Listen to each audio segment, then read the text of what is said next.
Going to the hospital isn't fun. It's when people are typically at their most vulnerable. I woke up in the middle of the night with severe abdominal pain, so severe that I couldn't walk. And I had my family take me to the hospital. And when I got there, they immediately prepped me for appendicitis surgery. This is Aminta Kiyate. She's a medical student at UCSF.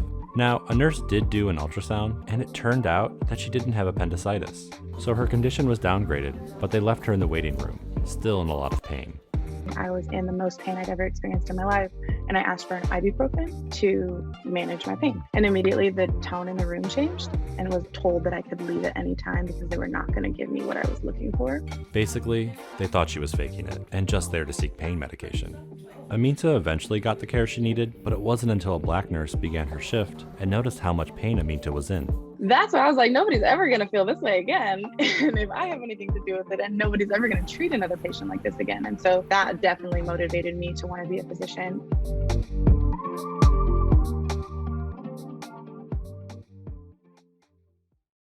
Aminta is part of UC's PRIME program. One of the program's goals is bringing more people from underrepresented communities into the healthcare profession, and her experience as a patient isn't unique. In fact, one national study suggests that racial disparities in treatment are especially true for injuries that a doctor can't see on an X-ray, like back or abdominal pain. Aminta wants to change this lack of equity in patient outcomes, and a big factor might be workforce representation. While Black people make up 13% of the US population, less than 6% of doctors are Black, and that 6% hasn't changed much for 120 years. So what effect does so few Black doctors have on patients? A group of researchers at UC Berkeley and Stanford wanted to understand why people of color, specifically Black men, had lower life expectancy rates than their white counterparts. They wanted to see if the race of a doctor was a factor.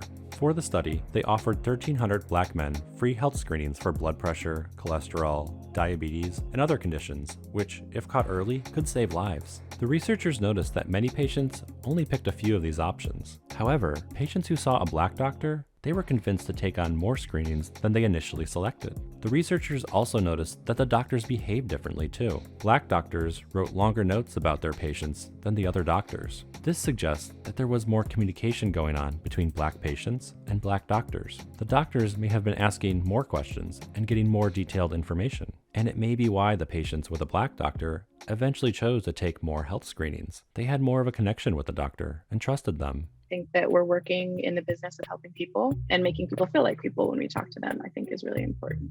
Ending health disparities isn't just about pairing patients and doctors of the same race. It points to the importance of shared experiences. This may include a lot of factors, like the experience of race, but also body shape, gender, class, and sexuality. These are entry points for doctors to build more empathy and trust with their patients. Having a more racially diverse group of doctors not only helps the patients from underserved communities, but it could help their non-Black colleagues connect with these communities better.